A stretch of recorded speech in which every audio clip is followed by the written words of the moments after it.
Hey everyone, welcome back to the channel. October and November have been packed months for me in terms of gaming. I've played a ridiculous amount of games, over 50. In some cases I would even say 70 games, which is crazy. And today I wanted to talk about every single one of them. From a quick indie experience to a long adventure, there's a lot to cover. So if you're looking for some recommendations or you just want to hear about what I've been up to, then stick around as I'll be talking all about it. So without further ado, let's get into the intro.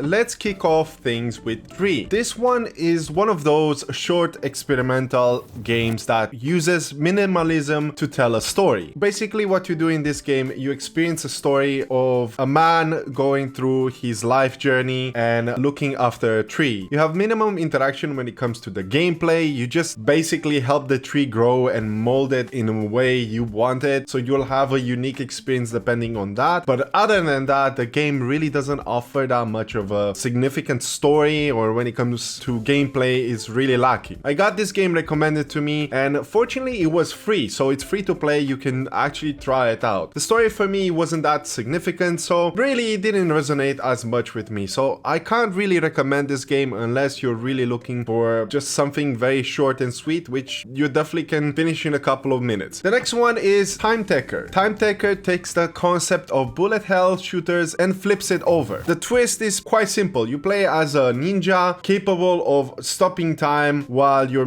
moving, or not really stopping time, but you're actually slowing down time, so you see the projectiles, and when you move then basically you have that. And it's pretty much very similar to Super Hot, but it's, well, top down 2D if you want to put it like that. You can reflect and attack with melee and as well throw shurikens at others. It's fairly challenging in a way or another, and to be honest I have mixed feelings about this game. It's not completely bad, but it doesn't offer a significant experience for me to recommend it fully. The next one is Planets of War, which is a sci-fi kind of strategy point and click kind of shooter where you're basically trying to defend the planet from alien invasion. It has this kind of futuristic sci-fi kind of look, and it doesn't really offer much of a gameplay except trying to kill waves in which the enemies are going from left to right, and once they reach the right, obviously you're gonna take damage and you're gonna lose. Not a very complicated game whatsoever, but really lacks in depth, and I don't really recommend this game if you're looking for something complex. Luckily it's short as the other games on this list, so I would not think that it overstays its welcome, but it's one of the weakest games and the worst games that I played so far this year, so I don't recommend it. Next we have Devil's Kiss. This is a visual novel where you play as a weird kid joining school, and you're pretty much kind of like naughty and doing all kinds of stuff, and you bond with other 3 characters that have been taken out of other characters. They were basically inspired and they're parodies of other characters from other video games, and I really found the story a little bit confusing. The writing is all over the place. It's hard to keep track of what's going on. There was a lot of jargons and a lot of dialects and things that they were mentioning, that references that I was not familiar with, so I honestly didn't really enjoy the game. It has an interesting art style to say the least, but other than that I really not enjoyed this game because the whole writing is all over the place, as I said, and it's difficult to keep track. So honestly I don't really recommend this game unless you are going to understand the references for this one. Moving next, we have the Zoop collection. Okay, I honestly binge quite a lot of Zoop games, particularly 14 games, which is a large collection. Prior to this I farmed on Zoop 9 and Zoop S, which were offering me achievements that interest me to actually invest in the profile. So when I first started I kind of was interested to just get the achievement so I can really enrich my profile, and pretty much Zoop is known for that. But basically what Zoop is, it's a physics-based game where you basically guide a ball to a goal. Sounds quite simple, it's not very complicated, and the visuals are neon bright, and there's something super satisfying about solving these puzzles. They're not super complicated, and between each each Zoop game, there's a little bit of gimmicks. Some of them are quite repetitive, especially in the earliest levels, but as it goes on throughout the levels, there are several elements like portals adding and other sort of explosion and different kind of things that makes the games much more interesting. Honestly, a lot of people would consider this maybe a shovelware. I really don't know if you want to put it like that. It really has more gameplay than the other games on the list that I talked about previously. So honestly, I really recommend this series if you're into building your Steam profile and making it much more richer. There's a plethora of achievements and designs and looks that you can actually pick from, and if you're gonna grab this one on a discount, I say why not. The next one was the Coop collection, and basically I had this one in tandem with Zoop, and the reason why I wanted to go further and play them, I played all 4 of them. Coop is another puzzle game collection, if you want to put it like that, where you basically are moving blocks to specific spots on the board. It gets harder as you go through. It's quite logical oftentimes, and the puzzles play with different kind of elements, such as shifting perspective, going through different portals, stuff like that. I really like the art style. It's very minimalistic, very simple and easy to follow, and it's not too complicated on your eye. So if you're, for example, playing at night, you can switch to dark mode if that fits your narrative. But other than that, I really enjoyed this series. I think it's quite great, and it offers other elements that are more tailored to black and white. So for example, if your profile takes more inspiration from black and white themes, you can definitely use this, as the achievements are quite great with letters and numbers, and yeah, it's quite good. Moving on, I played Coffee Talk, which is probably one of the best games I played from this series of games, and it's for a reason. It's a beautiful, gorgeous visual novel where you play as a barista and you interact with different characters of different races, orcs, elves, humans, and so much more, and you engage with these characters that they come at your coffee shop every single night, and they tell a wholesome story about their personal life, the struggles that they have, and anything in between. And what I liked about this game, not only the atmosphere was very cozy and very engaging, but the fact that the stories were wholesome, relatable, and quite enjoyable. So I wanted to play this one for quite some time, so I'm looking forward to play the next one, which is the hibiscus one. I forgot the name as I'm talking from the top of my head right now, but overall quite a nice game, and I really recommend this game if you're planning to have a chill time and just enjoy the visuals and enjoy the music. Next up, we have UpBoll, which is an arcade style game where you control a ball and you're trying to basically slingshot it through different kind of levels and avoid projectiles and other kind of dangers. It is a very interesting concept and I really liked it, but there's something about this game that I didn't enjoy, and that is the way it was designed. I think it was ported from a mobile game, from what I could tell, because you don't really have any support for any kind of monitors, really. You have a very small screen, and it sometimes can be distracting, especially since it's so small and it's all vertical, so you're not really doing much. But it plays very well, and it's fairly satisfying to get through. And like TimeTekker, you basically slow down time and you try to manipulate the ball in real time so that you don't get hit. So pretty much that's the gimmick for it. The next one is Pixplode, which is a pixel destruction puzzle game where you blow up blocks to create a specific pattern. It's simple but incredibly creative, and it really makes you think about each move. Basically, you have to move perspective in order for the blocks to fall in the right place. It's quite complicated, and at first I really thought it was more like Zoop because it kind of has that art style and whatsoever. It's totally different. It's a puzzle game that really plays with perspectives, and it's quite a cool idea whatsoever. Quite short as the others, and I thought that it was an interesting game. I do recommend it if you are enjoying puzzle games. Next one is Death in the Water, and if you ever wanted to try something like an experimental where you are a scuba diver trying to hunt sharks, well, this game kind of takes those elements and tries to play with them, but it's absolutely boring in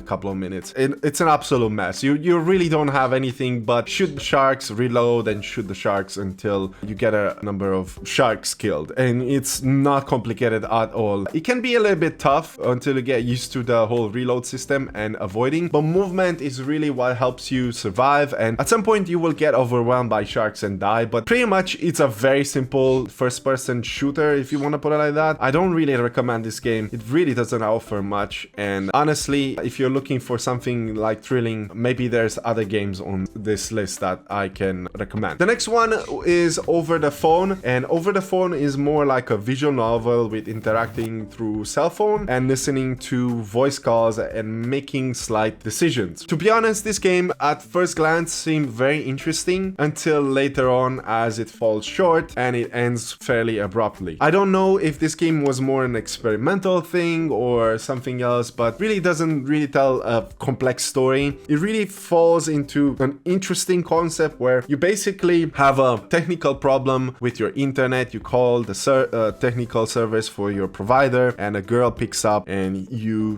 basically talk to her, and then she starts like stalking you. She reaches out to you, and at the beginning it really feels interesting because you think it's a visual novel that has romance and, you know, all that kind of stuff, but it's kind of odd, and as I said, it doesn't really have a consistency, and it just ends up fairly quickly and it gets boring after a couple of minutes, which is kind of sad. I thought that the game was quite interesting in the very first minutes. Anyway, moving on, let's talk about Mandagon, and this one is a free-to-play indie gem inspired by Tibetan culture. It's a platformer with no combat, focusing on exploration and a serene atmosphere. It's actually a beautiful little experience that sticks with you after you finish it. I really enjoyed the visuals. The story itself is not too complex, but overall, I think it was quite an interesting experience. A lot of the games that I'm talking here are free to play, and I'll be actually talking more about a lot of them that are free to play. So I'll put them in the description below so that you can check them out. Next one, The Ramp. This one is for the skateboard fans. The Ramp is a minimalistic skateboard game. Basically, you don't have any kind of missions or story, and all you do is basically skate and do tricks. And the controls are buttery smooth. It works very well on the Steam Deck, and pretty much I honestly recommend using a controller for this one. And it's relaxing for the most part, and getting the achievement can be a little bit tricky. It takes some time to get used to it, but overall it's quite a nice experience. You have up to 4 levels that you can try out from, and honestly it was a fun time. A very short game to complete as well. Distant Space 2 is the sequel. I haven't played the prequel of this game. It's basically a twin stick shooter. If you are familiar with Space Invaders, this takes pretty much great inspiration from it and flips it over with a couple of elements like upgrades and stuff like that that you can shoot and whatnot. The most challenging part of this game is the actual boss fights. They can be quite tough and resilient, but other than that, not a bad game. It offers a large plethora of achievements, just like Zoop and Coop and other games of that kind of nature, so be prepared to be overwhelmed by a large amount of achievements. I think this game is pretty much for those people who are trying to really create their profile, to really change the aesthetics of the profile. So yeah, I think that's why I had this game, because I initially was interested to really tweak my profile and make it different and personalize it the way I wanted. Anyway, moving on, we have Bubble People, which is a quirky puzzle game where you help little bubble-like creatures reach practically their goals. And it's a very interesting one because you basically have to find the characters and interact with them and just pop them and stuff like that. It's more like a hidden puzzle game where you just simply try to find them. It tells a interesting story, but it doesn't really catch up with you in any way. It can get a little bit weird in a way. I kind of liked it. It wasn't really that bad, but definitely not the strongest game that I played on this list. That being said, let's move on to another one, which is a much bigger and more complicated game, and that is Table Manners. If you thought dating sims couldn't get any chaotic, you've never played Table Manners. This one is a physics-based game where you try to survive a day without spilling food everywhere, obviously trying to pour drinks in cups and giving food to your partner, and mainly it's a dating sim that really plays with your patience, really. I tried to get to fully complete this game, and it is horrendous. It is a tough game to complete because some levels are completely unforgiving. I'm looking at you, the boat level. The fact that you're moving to left to right, you are not being able to do all the tasks. And the most crucial thing about this game is the time frame. You always have a little bit of time. You don't know how much time you have, but you have a bar that is basically depleting that you have to do tasks in between. And it can get extremely frustrating on top of the controls that are very, very annoying. Other than that, I think it's a game that I have mixed feelings about. I did like some of the gimmicks in it, but over the course of time, it really gets repetitive and the characters are not really standing out. So whoever you're dating, they just slap a different hair color, different eye color, and a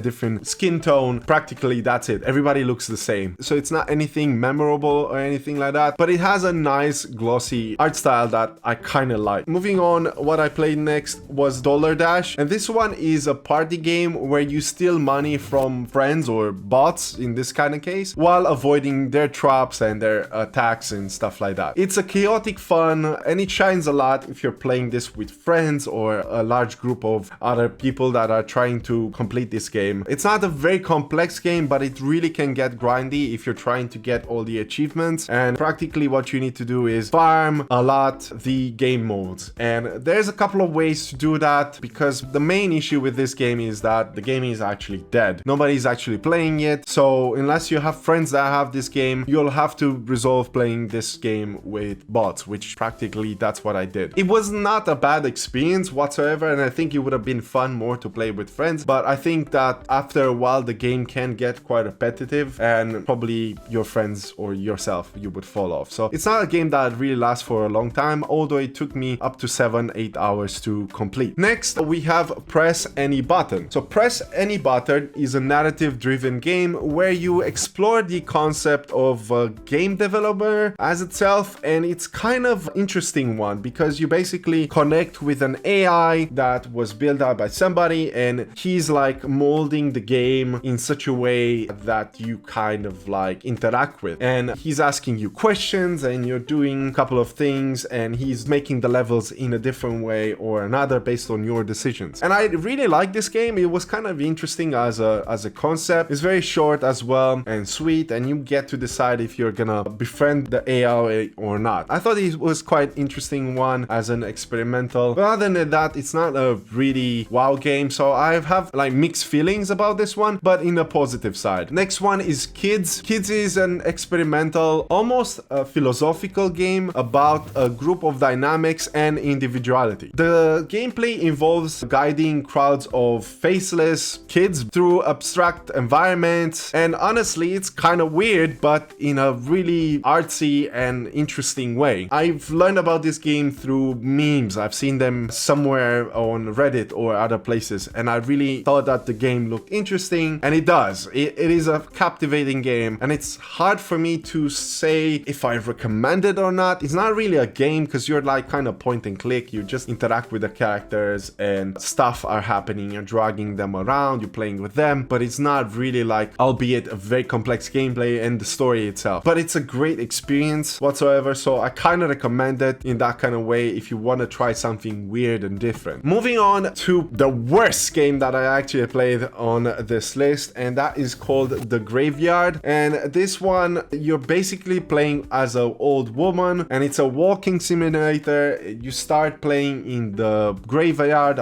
just at the gate, and you walk all the way to the bench inside the graveyard. You have to turn her around after walking for a good 10 minutes, slow as a turtle. You turn her around, she sits down, she starts contemplating, a weird song plays. It's so confusing, and then, well, she dies on that bench, and practically that's all the game. It's a waste of time, in my opinion. I don't know if this was a meme before, maybe how I ended up having this one. It's free to play, but yeah, it was not a great experience, and it was the worst game that I played from this list. Anyway, moving on, we have Dagon. Dagon is a visual novel adaptation of H.P. Lovecraft's story of the same name. It's an atmospheric, chilling, and it stays true to the Lovecraft tone. The voice acting is stellar in my opinion, and the visual really brings the story to life, making it a must play for fans of cosmic horror. I was so close on actually deciding to get the DLCs because Dagon is actually free to play on Steam,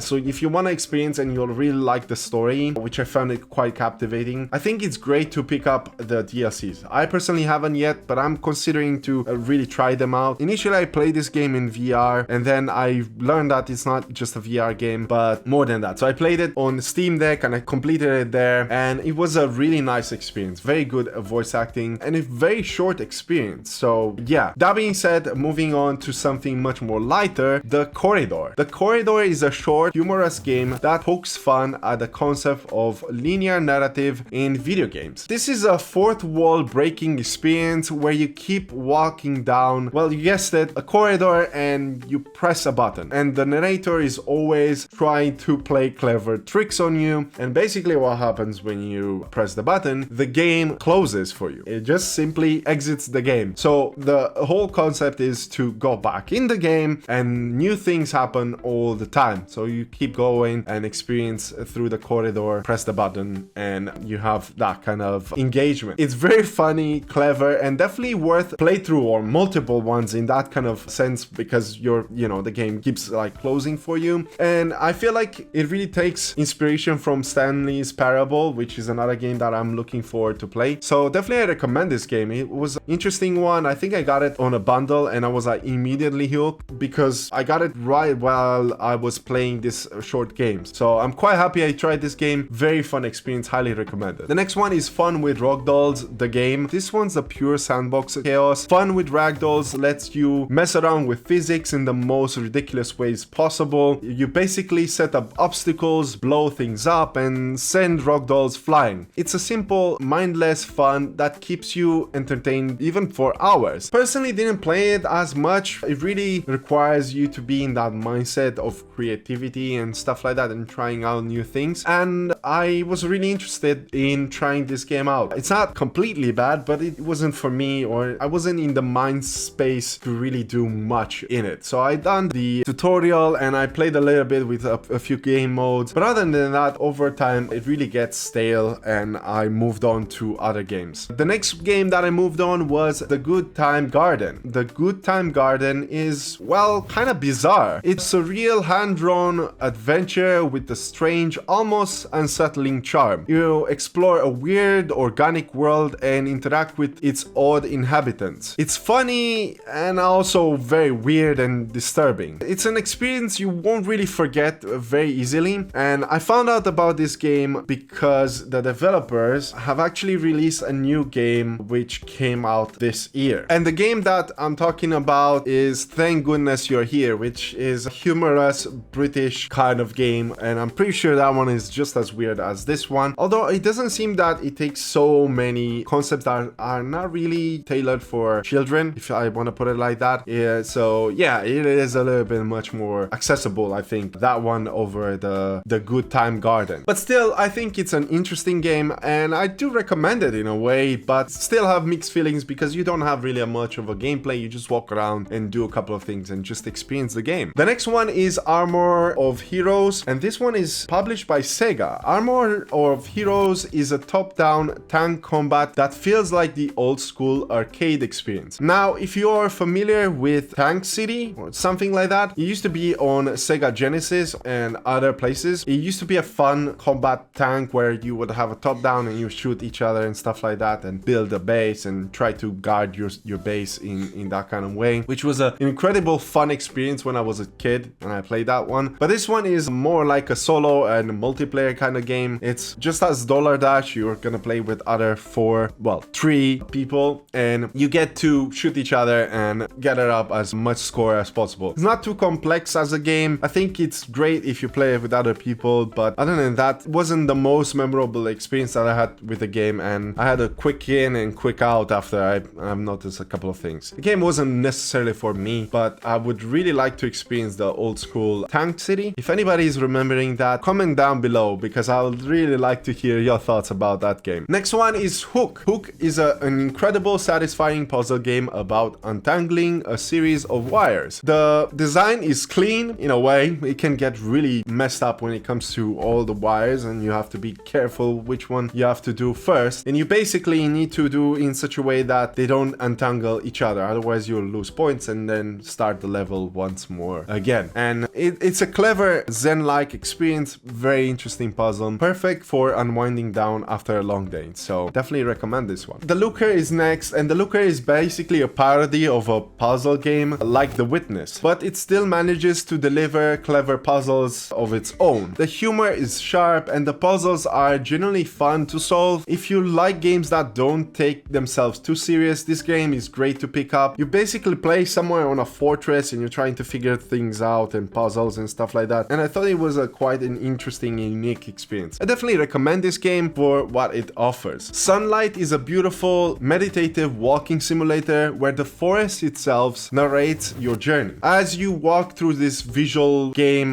that is quite minimalistic, pictorial, I don't know, it looks like a painting really. You will pass by trees and the trees are starting to talk in sequence, so you will hear a male and a female, and it's well narrated, and it's more about just walking through the forest and experiencing the moment. And to be honest, it's hard to recommend this game because it really doesn't have any kind of gameplay except just walking about and interacting with the flower, picking them flowers, and eventually once you have a full bouquet it kind of ends up like that. But other than that, it's quite an interesting one, and if you ever have it in your library, just check it out. I think it's worth the time and the experience. I've never played anything like this, so it's definitely an interesting experimental one. The next one is Klocki. It's a minimalistic puzzle game where you connect lines to create a harmonious path. The puzzles get progressively more complex, but the soothing music and the visuals makes it a relaxing experience. It's a great game for puzzle lovers, and it's one of the other puzzle games that I tried from this list. The next one is Knight's Path, the tournament, and this one is an interesting soul-like game, if you want to put it like that. It's a combat action duel tournament kind of game where you play as an unknown young man that tries to join the tournament, and this tournament is held in a small fortress and you're basically dueling and learning how to fight, and it has like a different kind of combos and dodge systems that you can do in order to defeat your enemies until the very last one. It has a interesting story and it was designed by I think 2 developers. I really enjoyed it for what it was. It was well thought out, the graphics wasn't too bad to be honest, and I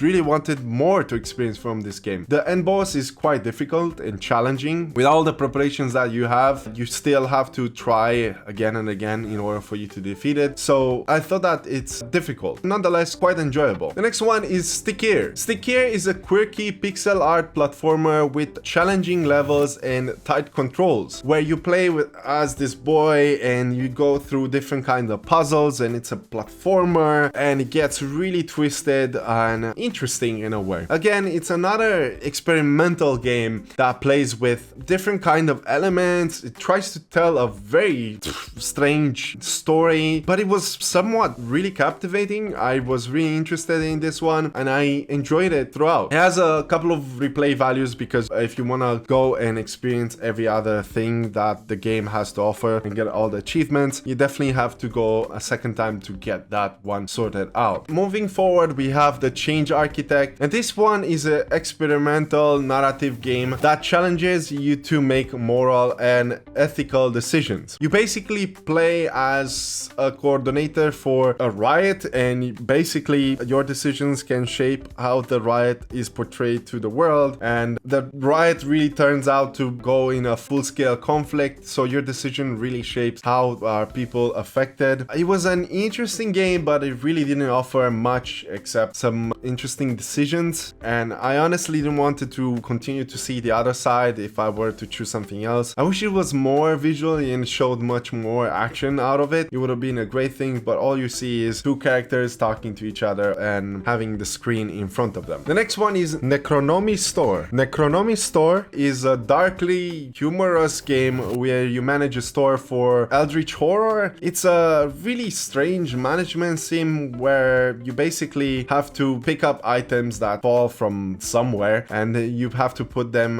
based on what are the demands either inside the bag or discard them. It's a very ugly looking game. It's probably one of the worst looking games that I've seen in quite some time, and it's not really that enjoyable. It gets boring quite quickly, and I don't really recommend this game to be honest. That's why let's move on to the next one. Frog Detective 2, The Case of Invisible Wizard. Now, Frog Detective 2, it's an interesting game because because I played the first one and I couldn't recommend it because I wasn't in the headspace for a quirky, hilarious, kind of childish detective game where nothing is taken serious. And I've been very harsh on that game when I reviewed it. I think I reviewed it on Steam. But when it comes to the sequel, I think I kind of warmed up to it and the game kind of started growing on me. And I started enjoying more the whole setting and the way it was portrayed. The game doesn't take itself serious at all. It's kind of cute, it's heartwarming, but it's not very in-depth. So honestly, after playing the second one and completing it, I'm kind of looking forward for the third one for that kind of reason. I thought it was interesting and I don't know why that shifted for me. I guess I expected pretty much the same and the game kind of gets to you eventually. So right now I'm in a very tough position because I'm reflecting on the first one. Have I been too harsh to the game? A lot of people recommended it and it has been overwhelmingly positive and I was like, why? I don't like this game. And now I kind of get it in a way. If you are in the headspace to not look at it as a true detective game, it's just simple fetch quests, do this and do that. But it's the dialogues and the characters that really makes up for kind of thing. Still, interesting experience. I can recommend it now, which is so interesting. The next one was FATALE, which is a slow, and I mean slow, atmospheric game inspired by the story of Salome. It's more about exploring its haunting environments than any traditional gameplay, and you basically interact with lights and you try to put off lights and you keep moving around the map, and it took me forever to figure out how to actually do it. And yeah, it's a very strange one. The characters are static, you're just moving about, and it has weird controls, and after you finish that one, you will have a girl dancing for you and pretty much it. And it's a very strange experience whatsoever. I don't know why I had this game, but moving on. The USB stick found in the grass, which has the weirdest name ever, is an interactive short story where you uncover the content of a mysterious USB stick. And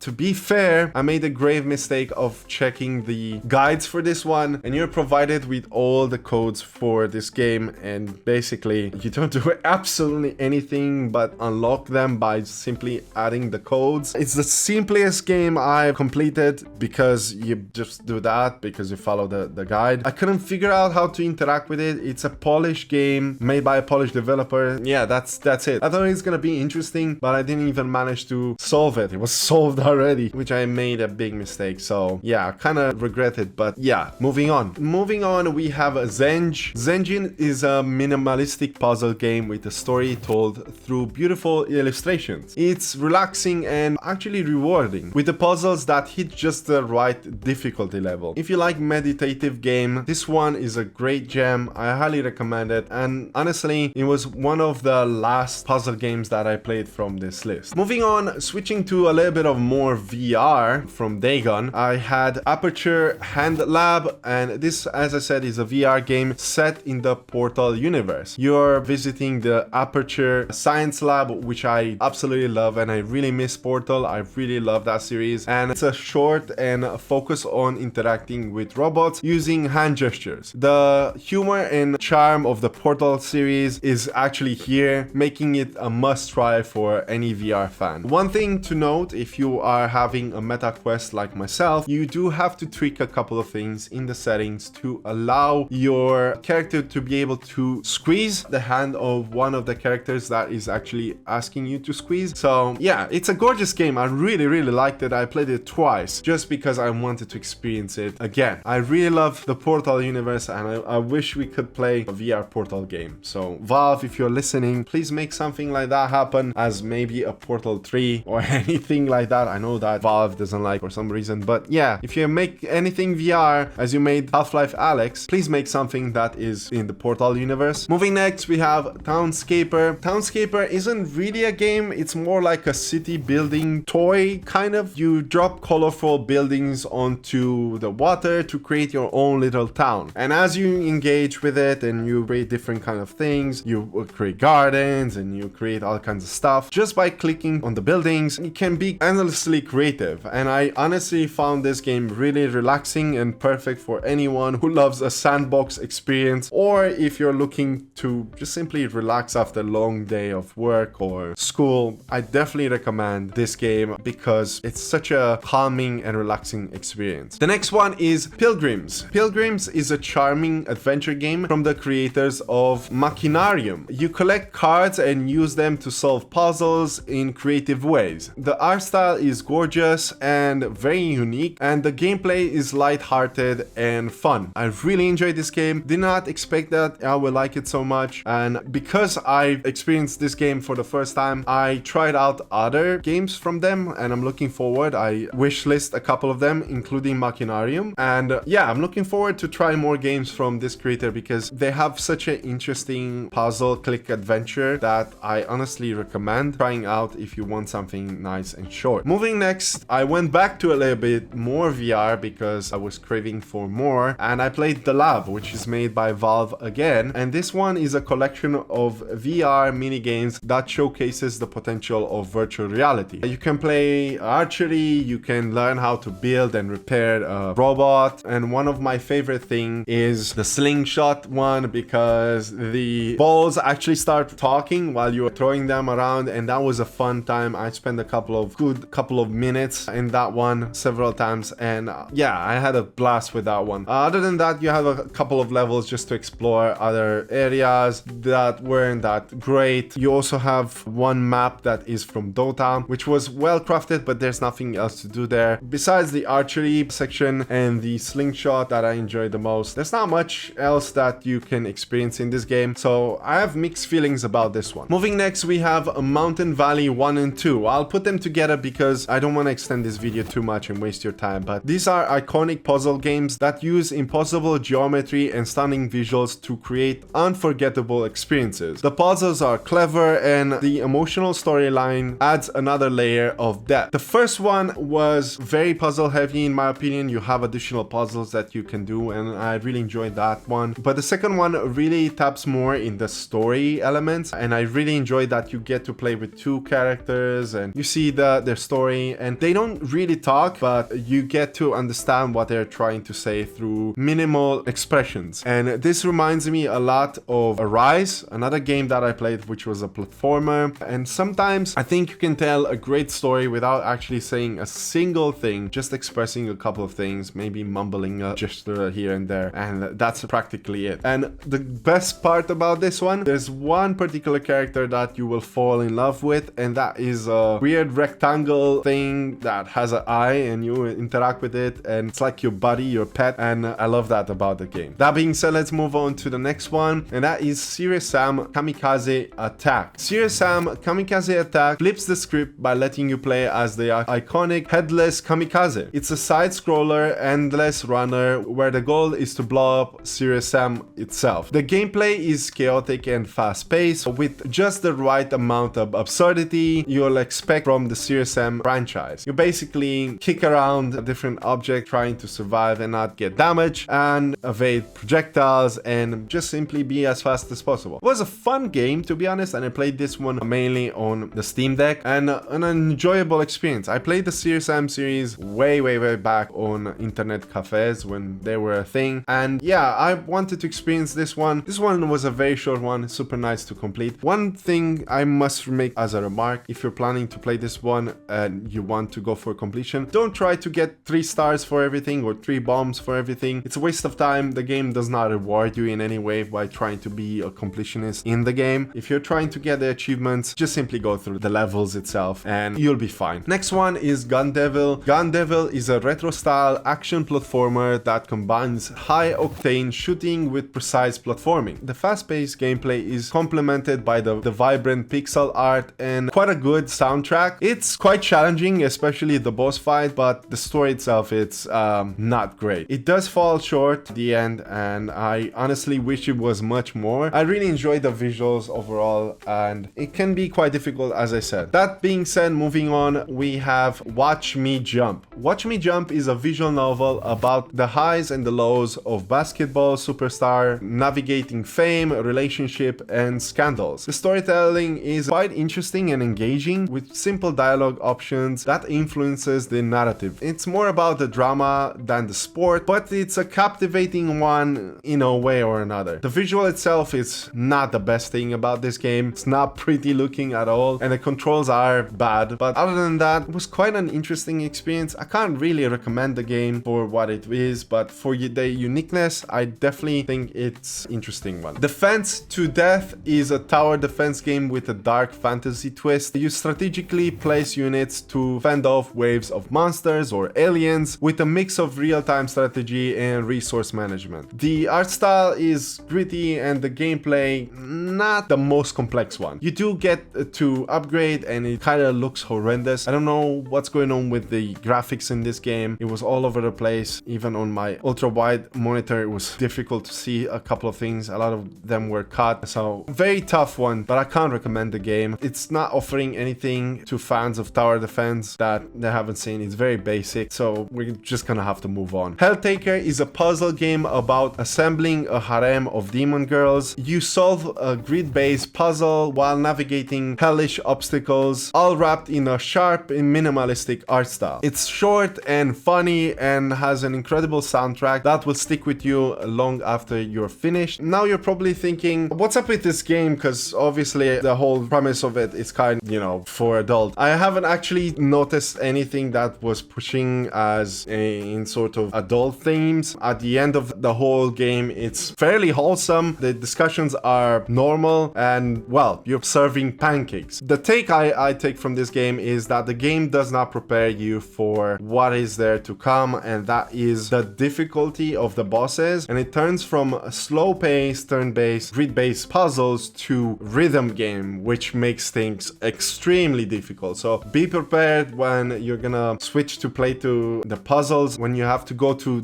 fight the bosses, because the game is not forgiving. And once you finish the story of that one, you have a DLC that is included in the whole game. By the way, it's free, and that one is even more difficult and more unforgiving. So yeah, definitely not a fun game if you're looking for something like an enjoyable experience. Next one is Reminiscence, and this one is a short horror narrative game with time travel mechanics. You jump between timelines to solve puzzles and unravel the mystery of the fractured world. It's atmospheric and quite horror-ish and had a couple of good jump scares that really got to me, especially one that the head moves forward from your side, from the shoulder, and it creeped me out. I had to take a breather. It's a very interesting game nonetheless, and I really like the time travel experience because what you manipulate in the past influences the future and so forth. Next, we have Drones: The Human Condition. Drones: The Human Condition is a twin stick shooter with an intriguing narrative about AI and humanity. This game is really tough to really put into place because you really have to dodge projectiles and try to kill the enemies as best as you can. It is quite challenging at some point, and some levels you are required to grind a couple of things, but other than that, it's a doable game to complete and quite short. I don't really recommend this game. There was something about this game I honestly didn't like, and I didn't feel like it was doing anything great when it comes to twin sticks shooters. So yeah, I don't really recommend this one. The next one is Samorost 1, which is the first one from the entry, and as I said, after playing the other game made by the same developer, I got interested to try this game out, and since it was free to play, I decided to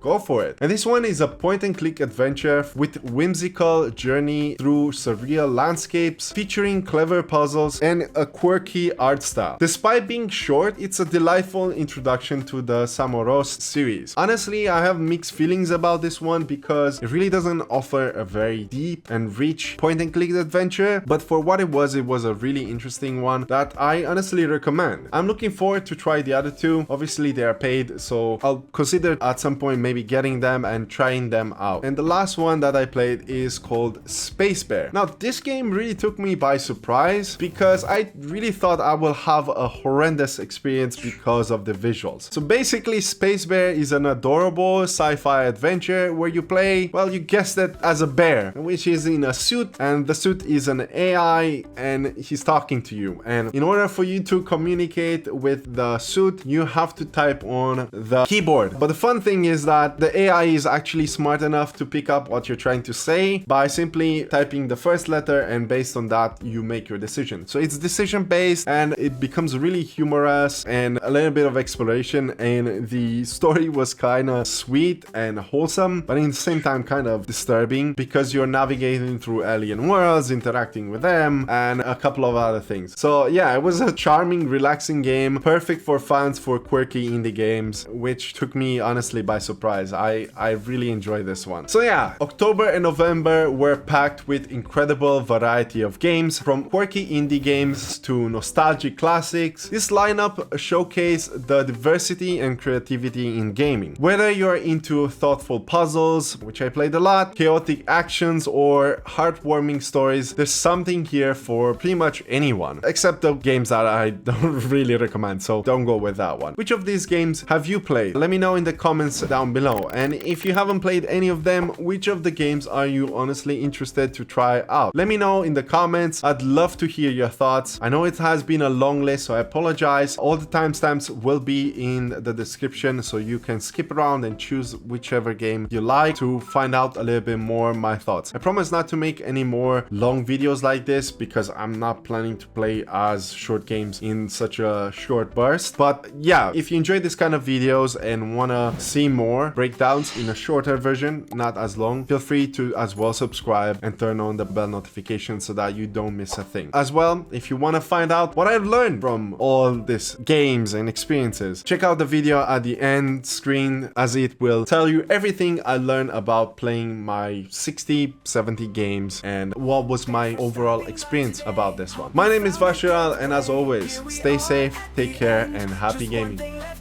Stay safe, have fun, and happy gaming. Stay safe, have fun, and happy gaming.